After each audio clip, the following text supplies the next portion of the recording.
눈먼 사람 코끼리 만지기. 우리나라의 소득 분배 상태가 다른 나라와 비교해 더욱 평등한 것인지 아니면 그 반대인지 궁금해하는 사람이 있을 것이다. 또한 과거에 비해 최근의 분배 상태가 과연 더욱 평등한 방향으로 변화한 것인지의 여부를 알고 싶어 하는 사람도 있을 것이다. 이런 의문들의 답을 얻기 위해서는 각 사회의 소득 분배가 얼마나 평등한지 그 정도를 객관적인 수치로 나타내 이를 서로 비교해 볼 수 있어야 한다. 바로 이 목적을 위해 고안된 것이 불평등도지수인데 이 수치를 보면 한 사회의 소득이 얼마나 평등하게 분배되었는지 파악할 수 있다. 물가지수가 가격의 전반적 동향을 나타내 보이듯 불평등도지수는 분배가 불평등한 정도를 하나의 수치로 대표해 보여준다. 불평등도지수는 여러 가지 방법에 의해 구할 수 있으며 어떤 방법으로 구했느냐에 따라 지니계수라든가 애킨슨 지수 같은 독특한 이름이 붙여진다. 그 중에서 가장 널리 알려져 있는 것이 지니계수로서 마치 불평등도지수의 대명사처럼 여겨지고 있다. 지니계수는 0에서부터 1에 이르는 값을 갖도록 되어 있다. 소득 분배가 극단적으로 불평등한 사회, 즉 그 사회의 모든 소득을 단 한 사람이 독점하고 있는 사회에서 구한 지니계수의 값은 1이 된다.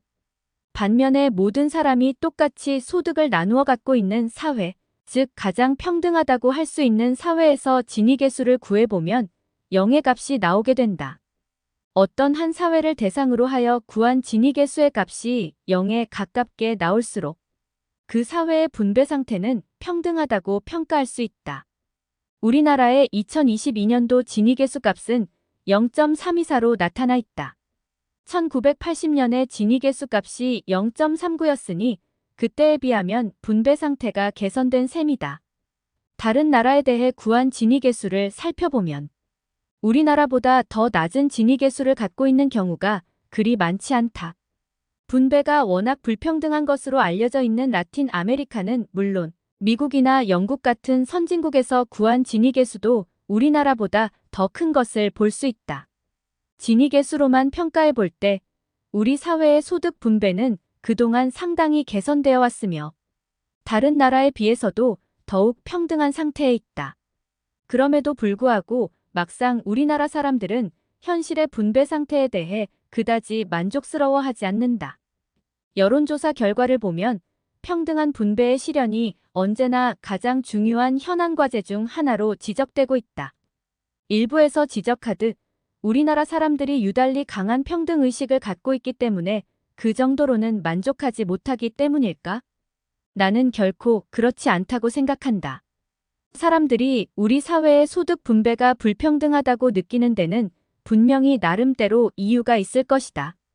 다만 지니계수가 그 점을 전혀 반영할 수 없기 때문에 우리 사회의 분배 현실을 제대로 설명해주지 못할 뿐이다.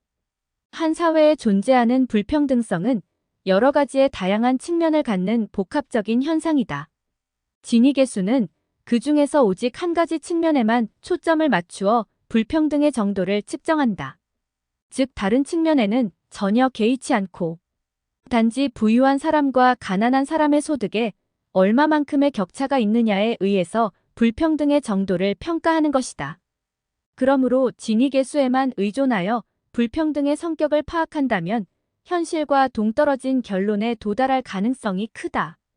이는 마치 눈먼 사람이 코끼리의 귀를 만져보고 아, 이 동물은 부채같이 생겼구나 라고 말하는 격이다. 사실 이와 같은 성격은 지니계수에만 고유한 것이 아니고 현존하는 모든 불평등도지수가 공통적으로 갖고 있는 특성이다. 지니계수로 재든 다른 불평등도지수로 재든 간에 구해진 지수 하나만 가지고 그 사회에 존재하는 불평등성을 포괄적으로 파악하기는 힘들다.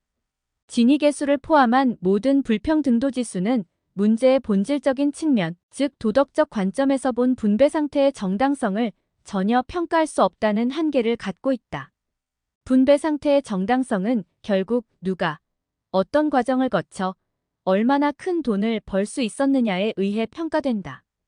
예를 들어 기발한 아이디어로 사업에 성공해 큰 돈을 번 사람이라면 우리는 흔쾌히 그가 축적한 부의 정당성을 인정해준다.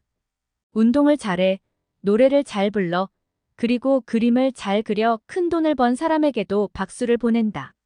만약 이와 같이 떳떳하게 큰 돈을 번 사람들이 분배 구조의 상층부를 주로 구성하고 있다면 그 분배 상태의 정당성을 의심하는 사람은 거의 없을 것이다.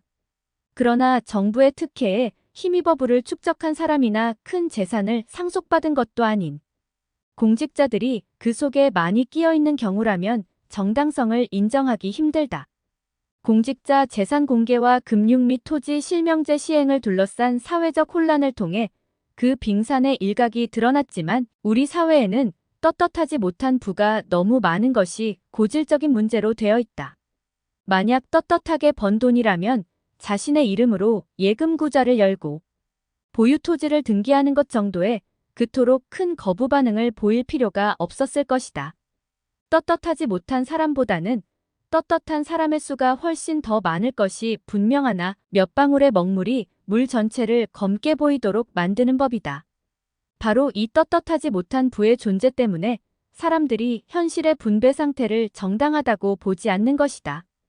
분배 문제를 둘러싸고 우리 사회 전체에 팽배해 있는 불만은 어디에서 나오고 있을까?